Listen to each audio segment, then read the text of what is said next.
For our 5th day in Japan, we actually had to do a lot of plan changes, both because of the weather and because some of the places we had originally planned were booked out.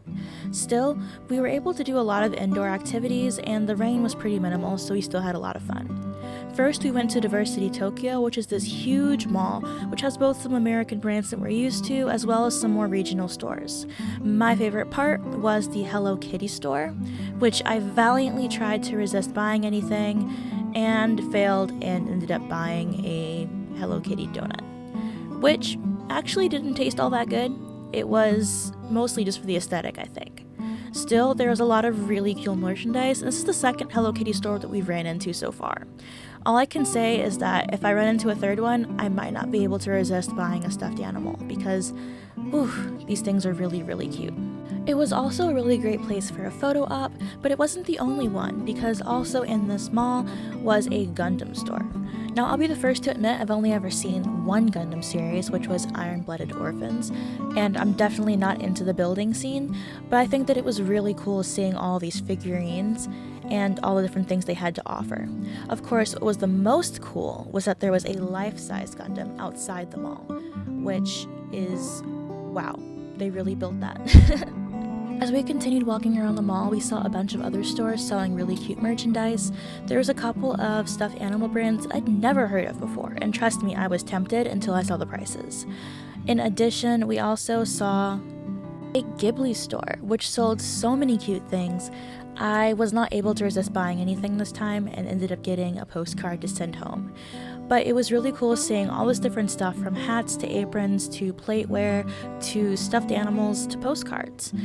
It was something that I didn't expect to run into at this mall, or else I would have guarded my wallet a bit more.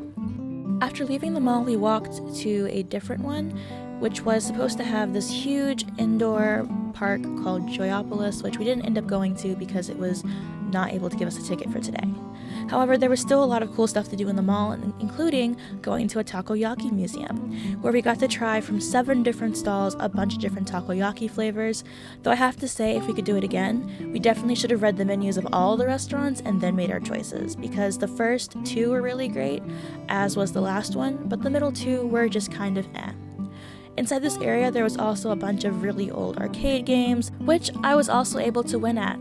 After finishing up all of our food, I was able to win a tiny little octopus guy on my first try, which was really fun and really rewarding. For pretty much all the restaurants, you ordered through basically a vending machine where you put in money and then press the button for what option that you wanted. If you wanted to play in card, you could pay by going directly to the register, but it was kind of cool to be able to use all those coins we've been getting back. We were able to see everything being made, so basically every shop used the same kind of basic standard thing where they would use this little iron cast thing with the takoyaki, pull them out, and then put sauce on them. We ended up trying several different flavors, and I think my favorite was the green onion or maybe the curry from our last one. Either way, it was really fun getting to try all these different versions, although we did make a mistake and tried to eat immediately after it was served, and oh my gosh, was that hot. To the extent that I thought that I burned off my taste buds and wouldn't be able to enjoy the rest of the trip. But luckily, it seems my taste buds went out over hot takoyaki. Next, we went to a miniature museum called Small Worlds.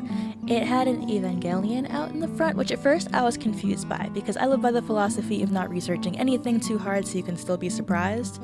Little did I know they had a miniature Evangelion exhibit inside that was absolutely amazing.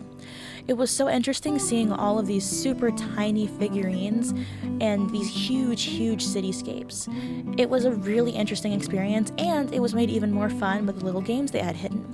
For example, when we first came in, they gave us a flyer with puzzles to find all these little sausage characters, which were the mascots, and we ended up winning some washi tape. That was really fun, as well as the second one, which was on the 3rd floor, where we were able to find 6 different treasure chests hidden inside the miniature and got a piece of candy. There was also a really neat cafe on the 2nd floor where you could use a coupon that you got on the 1st floor from filling out a survey. So that was also pretty neat. We ended up taking up more time than we thought in the Small Labs exhibit, and so kind of just wandered around for a bit before heading over to another sushi roll location for dinner. I know that we already went there and it wasn't even that long ago, but we knew the food was good, it was a name we recognized, and the area that we were in was pretty affluent, So it was better to go somewhere familiar where we knew that the food was affordable and wouldn't throw us too much out of budget. We had a lot of really great sushi and then headed home.